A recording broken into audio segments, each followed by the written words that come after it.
So we find this theme of deception happens, and it's come back on Jacob.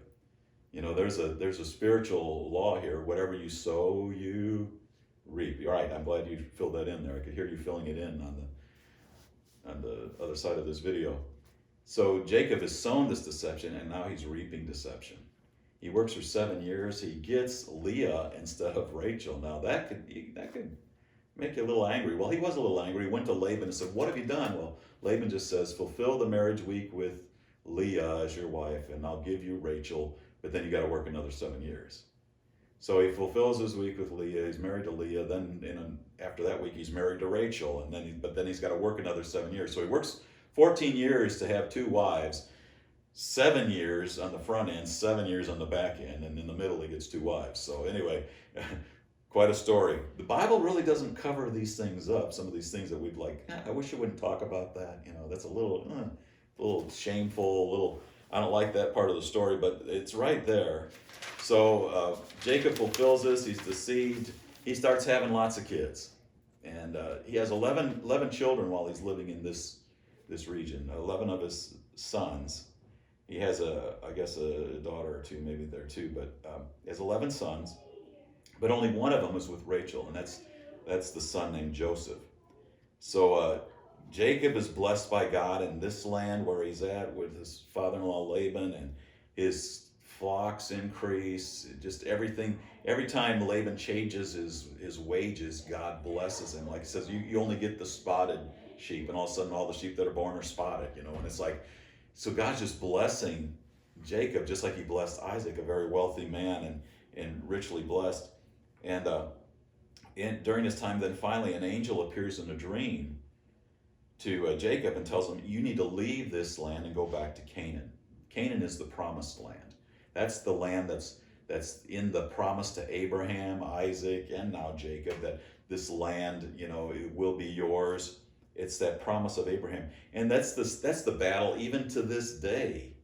It's not an old Bible battle. It's a battle to this day. Is that who gets the land, who gets Jerusalem, who gets this land of Canaan, what we call Palestine sometimes today, or Israel.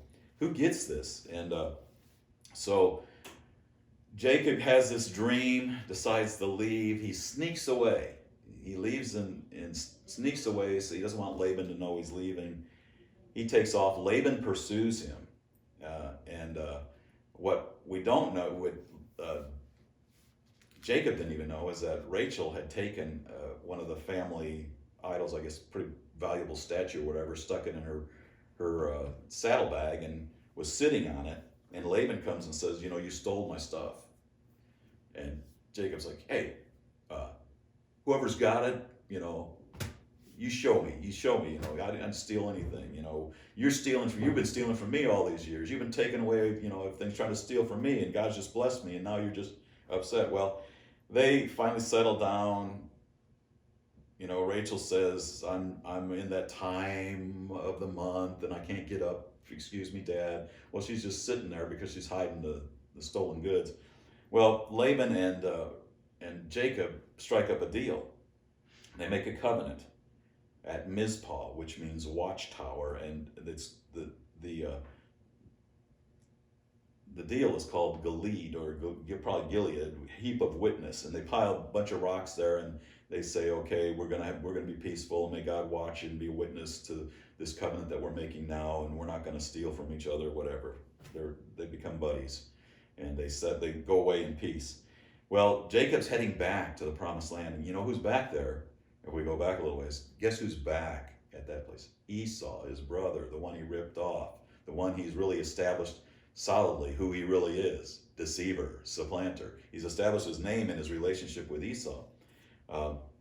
Even with God's promises, and this is something for us to look at, even with God's promises that he will inherit that land will be his, he's still afraid of Esau. He's afraid that going back, Esau is going to kill him or maim him, maybe just seriously do damage to him or take away his stuff. So he prepares a whole gift setup, sends much of his family ahead and says, "We've got these things for Esau," and he's just trying to strike up some kind of deal.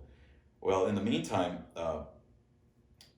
he has a night where he has an encounter with God, an angel of God, and actually it says God in some places. So an angel of God, sometimes in the Old Testament, the messenger of the Lord or the angel of God. Sometimes it's actually a reference to, in the Old Testament, to like Jesus in a pre-birth appearance, before he was born as a man, his appearance, in the Old Testament when he appeared to men. Possibly that's what's going on here, because it says that he wrestles with God, and when he wrestles with him, he gets his name changed. Now, this is good. His name is no longer Deceiver, Jacob, but is Israel, he who strives with God. And not only he who strives with God, but in some sense, he who strives with God and prevails. He calls the place that he's wrestling with God Peniel, which means the face of God, because he's seen the face of God. And from that day, to remember this, God touches his hip socket and he limps. So his encounter with God is marked. In one sense, all of us, if we really have encounters with God, we're marked by that encounter. Paul says, I bear in my body the brand marks of the Lord Jesus Christ. And for him, a lot of that was actually whip marks and stonings and things like that he bore in his body from his encounters with the people as he stood for Jesus. And, of course, Paul, his initial encounter with the Lord himself was he was blinded. So there's things that we bear in our bodies sometimes because of our encounters with the living God. And for Israel now, the former Jacob, the former deceiver, the supplanter, he is now limping because he had an encounter with God and God touched him. So he's going to remember this.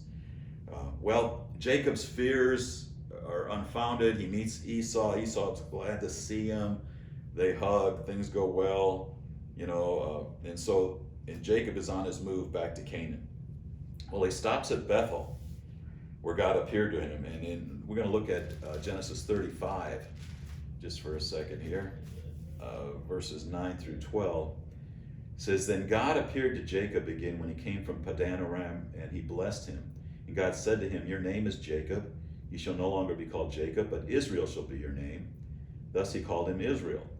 God also said to him, I am God Almighty. Be fruitful and multiply. A nation and a company of nations shall come from you, and kings shall come forth from you. And the land which I gave to Abraham and Isaac I will give to you, and I will give the land to your descendants after you. And so once again, we see that the land is one of these key things. There's the blessing that comes upon him. He become a father of nations. Even go back to Abraham. His name became father of a multitude, a father of nations. And so we see this whole thing going down of this blessing upon fatherhood and the blessing upon this land.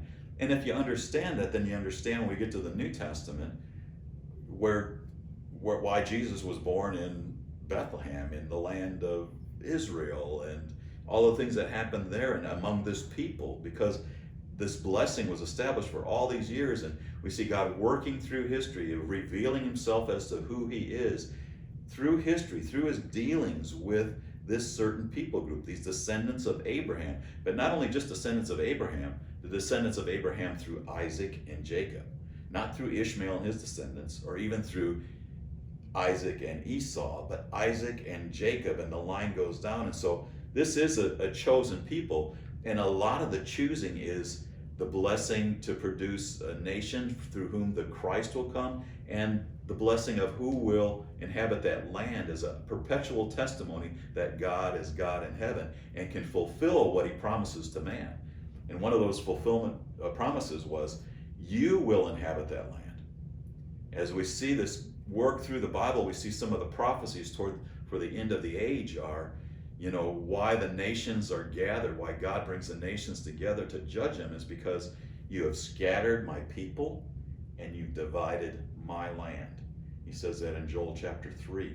And so we see this covenant of land is very important in the ongoing fulfillment of God showing his promised faithfulness to Israel, and through that showing who he is by his relationship with Israel to all the nations. He's showing who he is. He's a covenant-keeping God to all the nations, so we can all understand who God is.